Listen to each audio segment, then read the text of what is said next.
What's up, everybody? Welcome back to another episode of Bucco Territory, presented to you by the Foul Territory Network. My name is Noah Hiles. Joining me, as always, are my co-hosts Josh Harrison, a.k.a. Jay Hay, and Mark, a.k.a. Platinum Key. We've got a lot to talk about in today's show.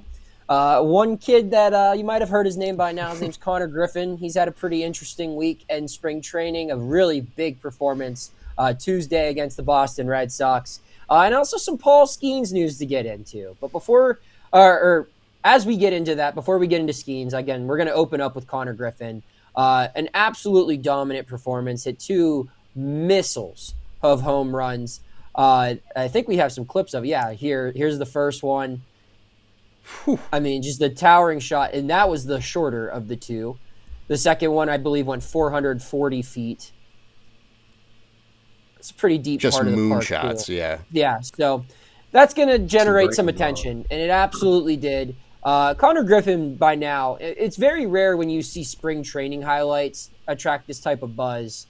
But, I mean, that was talked about on the Dan Patrick Show today. That was talked about, on all, the, baseball internet sites. Jeff Passan from ESPN's tweeting about it.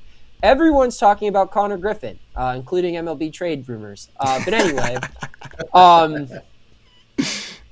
so with this Konnor Griffin narrative going on right now, will he make the team? Won't he make the team? I want to get your guys' thoughts on, is that narrative worth keeping around? Would the Pirates be better off making a decision, say sometime next week, early March, just to get a feel? Say you make it one way or another. That way it's not looming. Just say, all right, he's on the team. We're keeping him. It's just there. You add him to the 40-man. It's over with. And, start selling the tickets now. Or you do what they did with, Bubba Chandler and Paul Skenes, where both of those guys were optioned down to minor league camp relatively early in the month of March.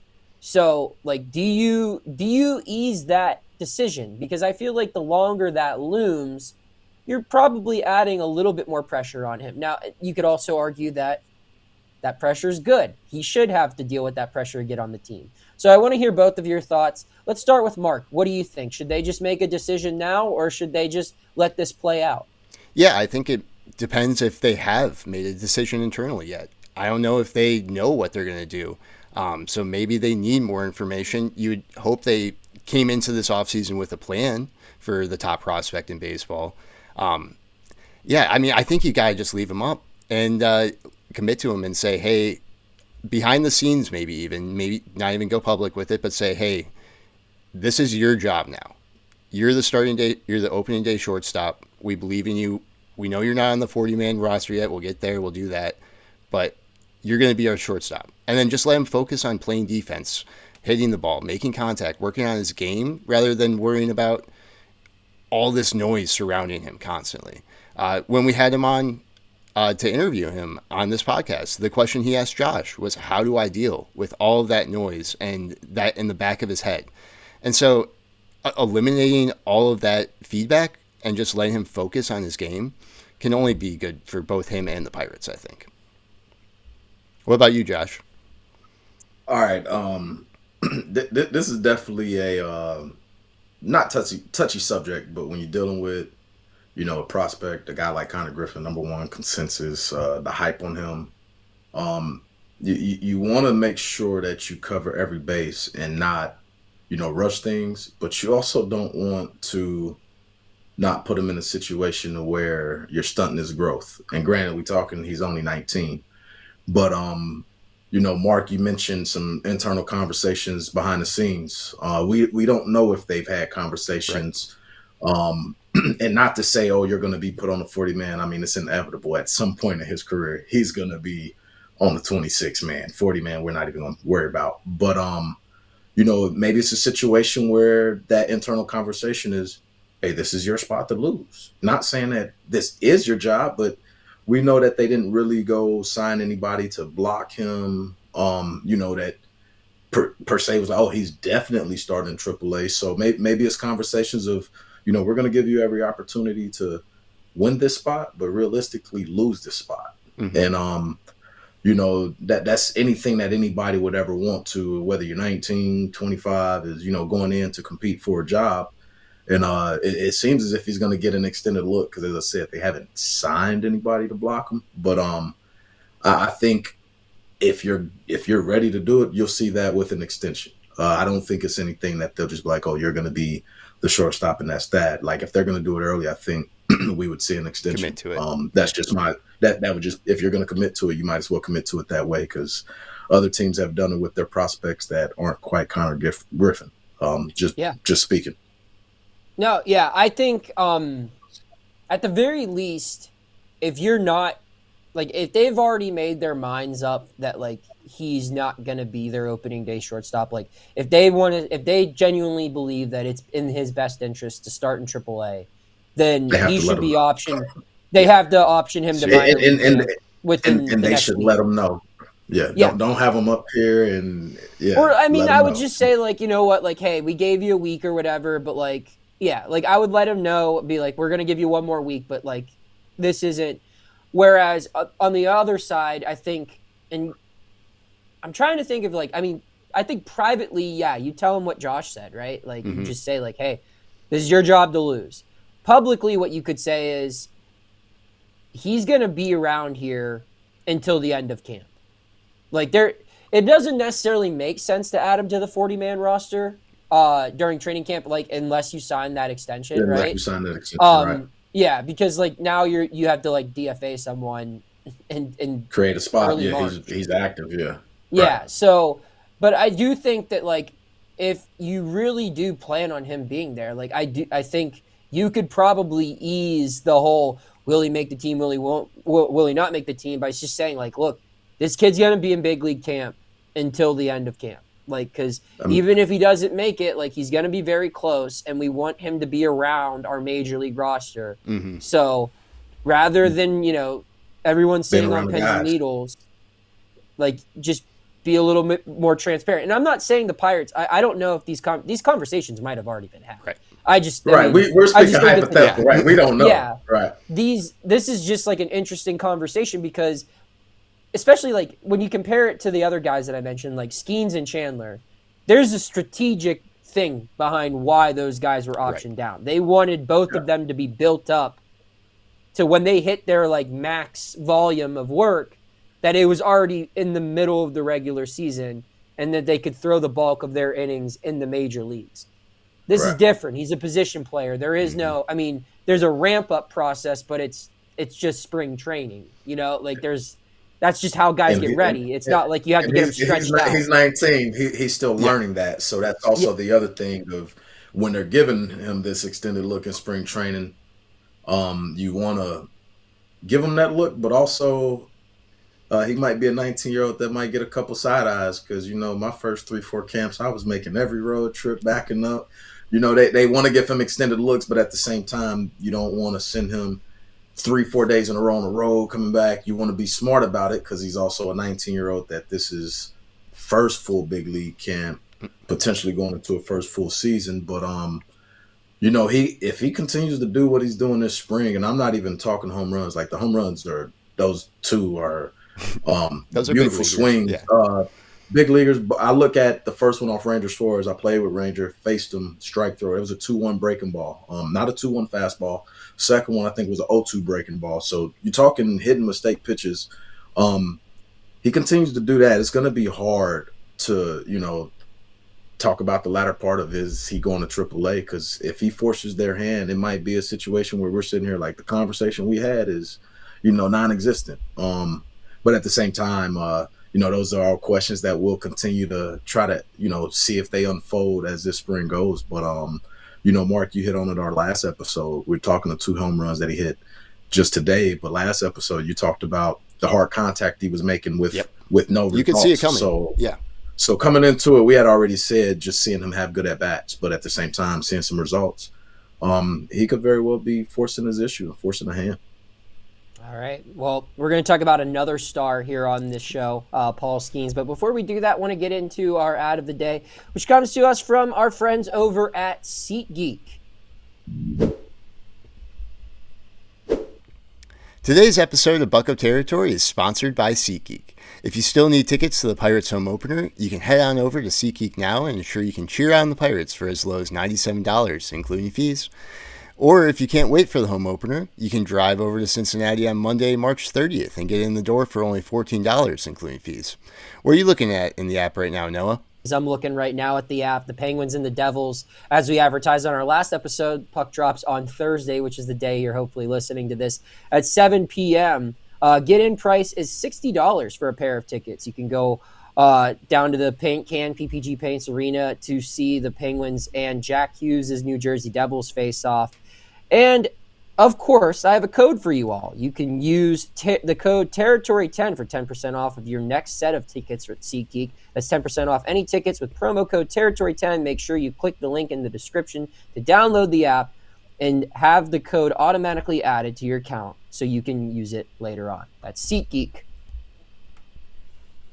All right, so we talked about the one young phenom. Let's talk about the really former quick young before phenom. we move on. Yes. I have one question for you, Noah. How much do you think the prospect promotion incentive factors into what the Pirates are thinking with Konnor Griffin? What do you mean? Just where if he's on the opening day roster and he wins Rookie of the Year, they could get that extra first round draft pick, the competitive balance. I don't think but he has to be on the opening day roster for that. Opening day roster, yeah.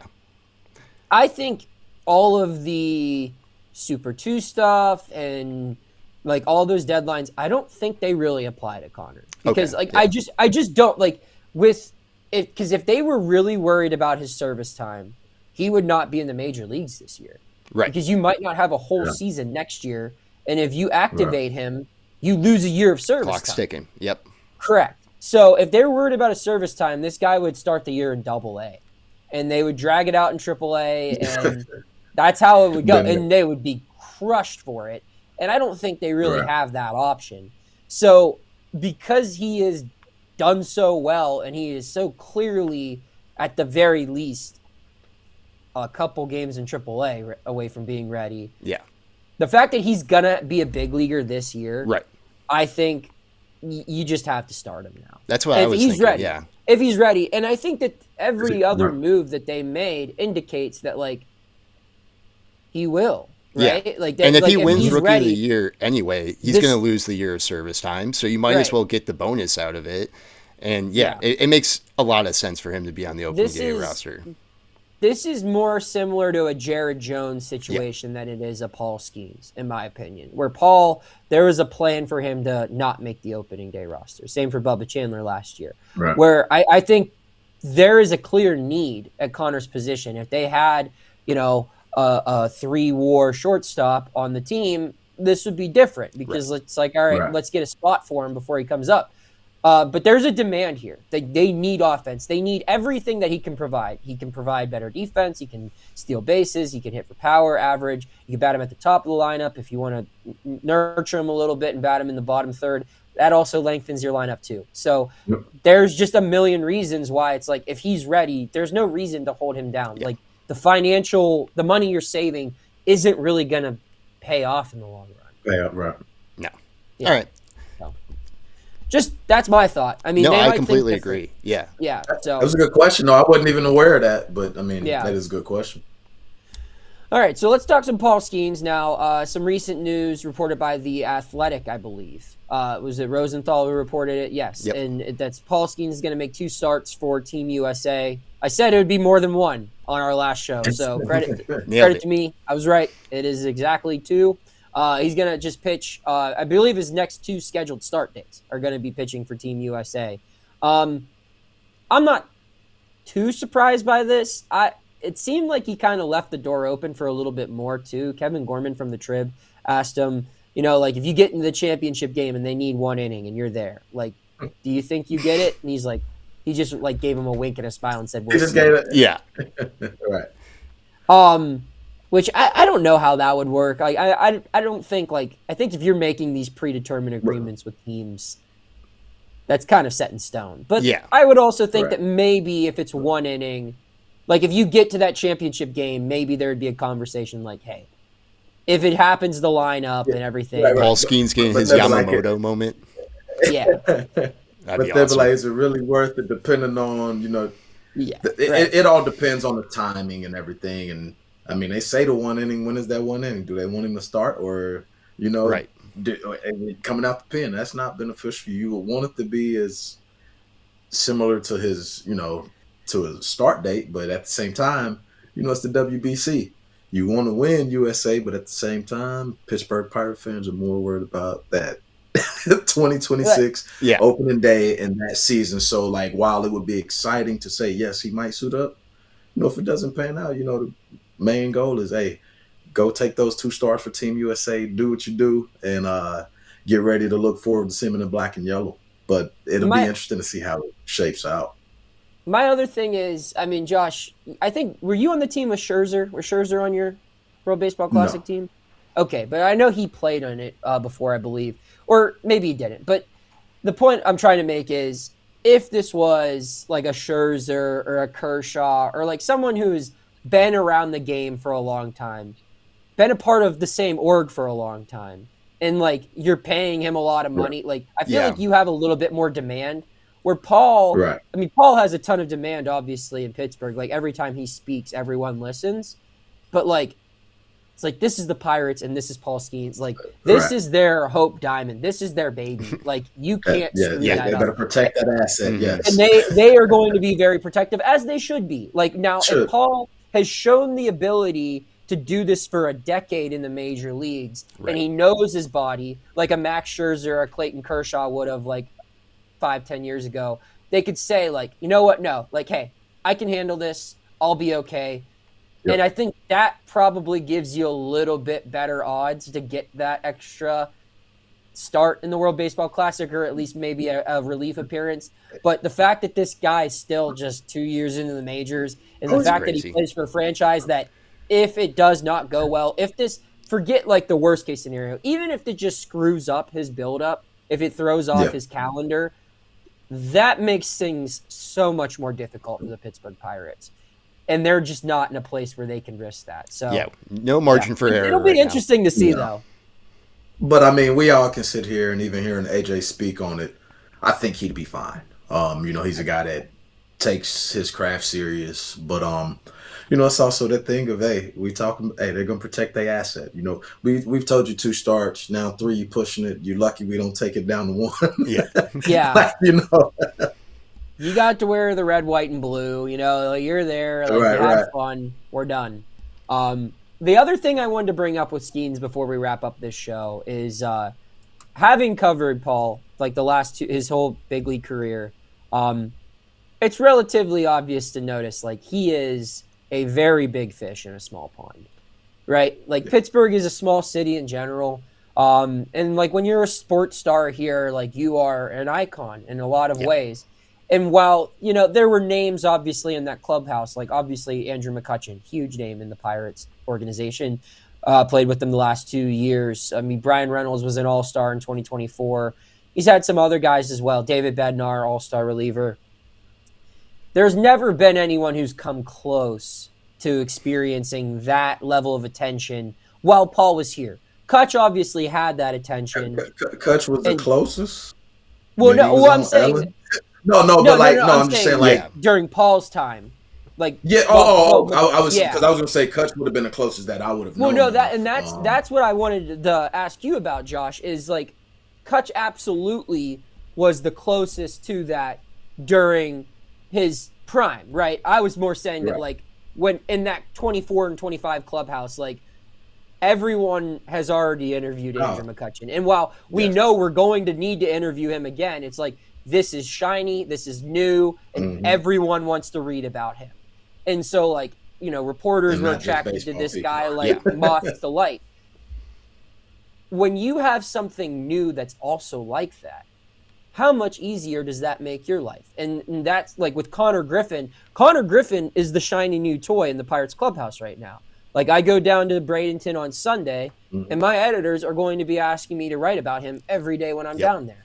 Just as the editors at the Trib are going to be doing, just as the editors at every other outlet are going to be doing. He's the story here. And because we've already written about Paul a million times, and Paul Skenes' spring training isn't that, like, it's down to a science. Like, his interest in spring training is the World Baseball Classic.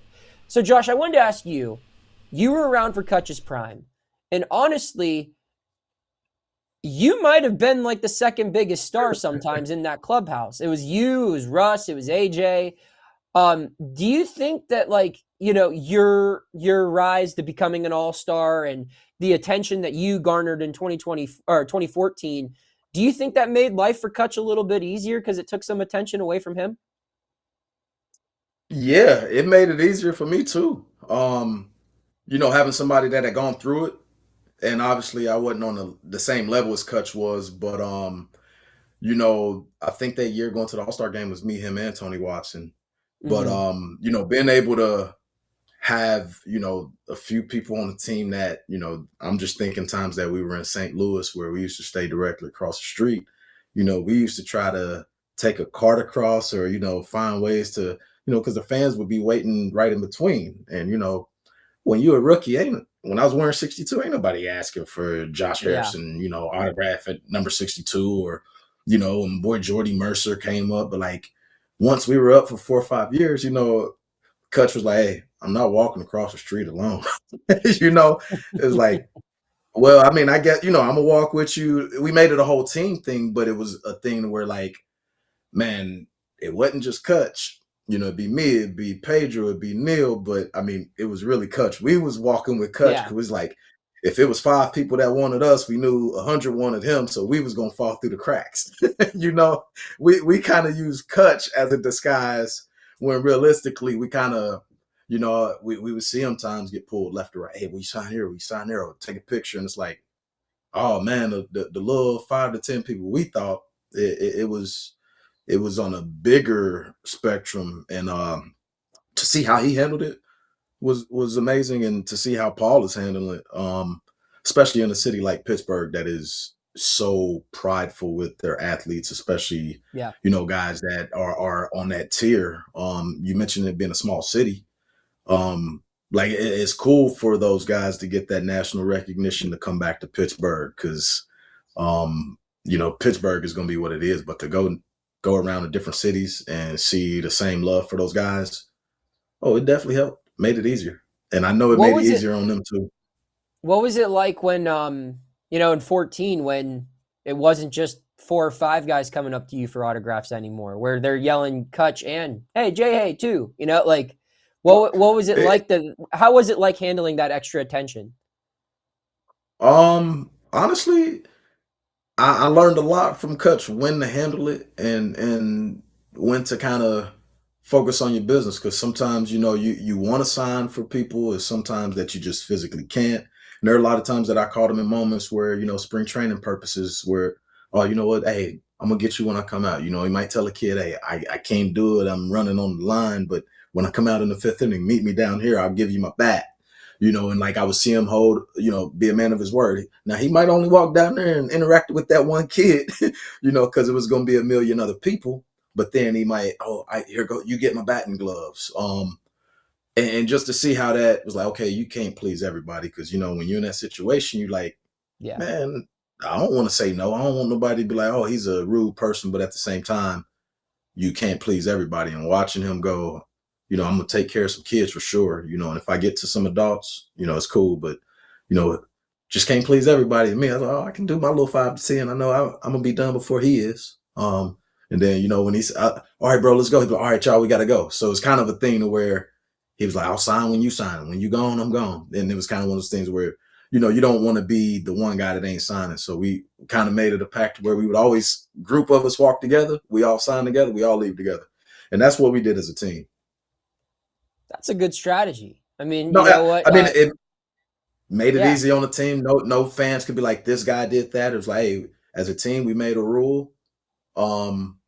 And just like when we would sign, when we wouldn't sign just that way, like, oh, we going to the bus. If one person signed, everybody signs, and then it's gonna make the bus late. So just kind of those things where it's like, hey, if we do it as a team, they can't make it seem like one person was, like the bad apple of the bunch. We was a team, and it made it easy for him, made it easy for us.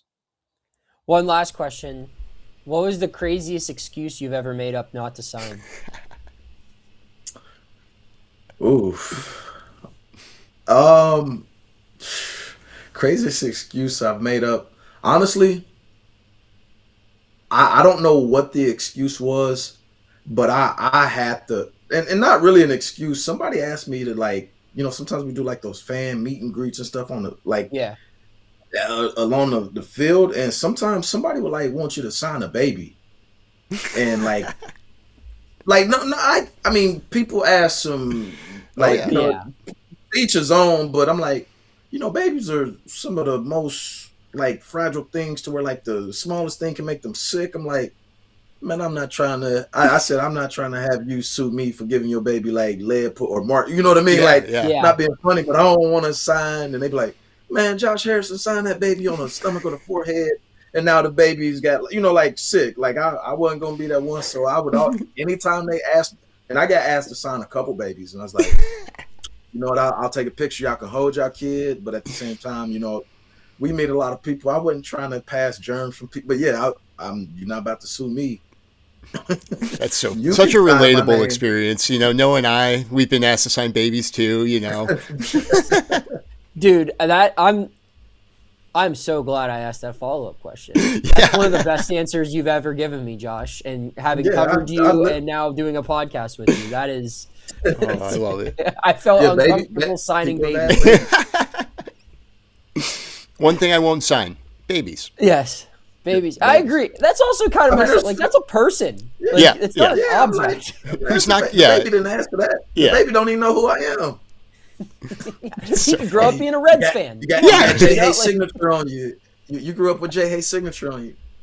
I don't remember Jay Hayes. That's too funny. All right, guys. Before we wrap up, any final thoughts? Go ahead, Josh.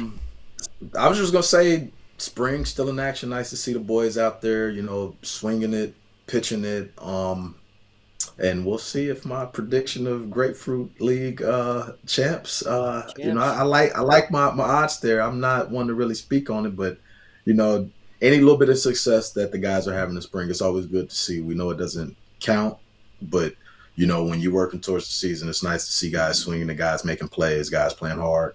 And I saw the play of I'm sorry, I forget the guy's name, but in Clearwater, playing through that Brannigan. play. Yeah, Brannigan. Yeah, just seeing guys like that, man. Just not taking anything for granted. Rooting for the fellas, and hey, keep swinging the fellas, keep pitching it. Yeah, and I'll just end on nice to see all these young guys making an impact, from Konnor Griffin to just everyone. And so the Bucco fever is real, and I'm getting excited. Love seeing the national attention. That Passan tweet just sent me to the moon.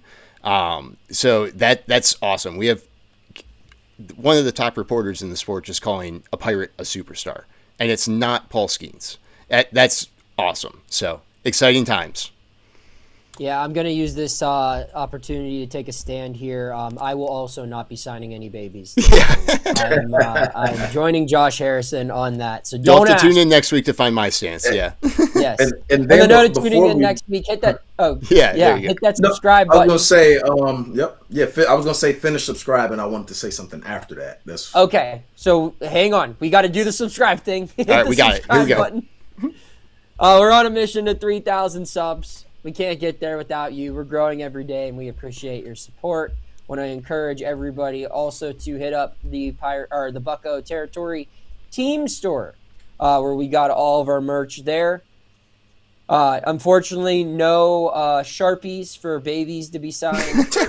We can work on that. We just had our monthly check-in, so put that in the notepad there. Yeah, that's getting sent to the Slack right after this. Yeah, bring that up to good old Scott Braun. Sharpie. Yeah, it's very short. All right, what's your final thought, Josh?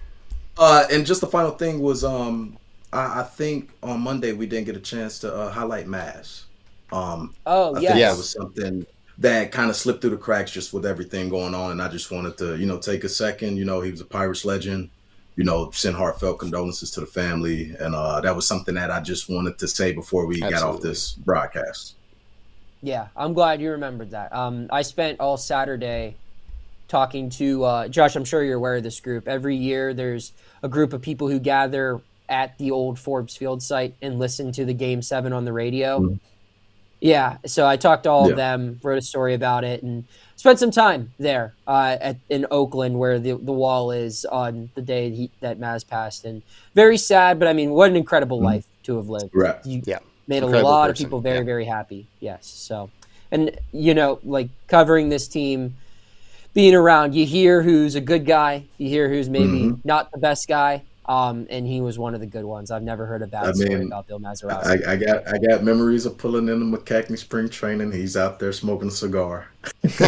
You know, Okay. so like him, I think it's Spanky, a couple guys. So like, you know, Maz would be around, but that was just something that it slipped through the cracks last episode, and I wanted to make sure that we highlighted. Yeah, it's a great call. Well, that will do it for another episode of Bucco Territory. We thank you all for tuning in.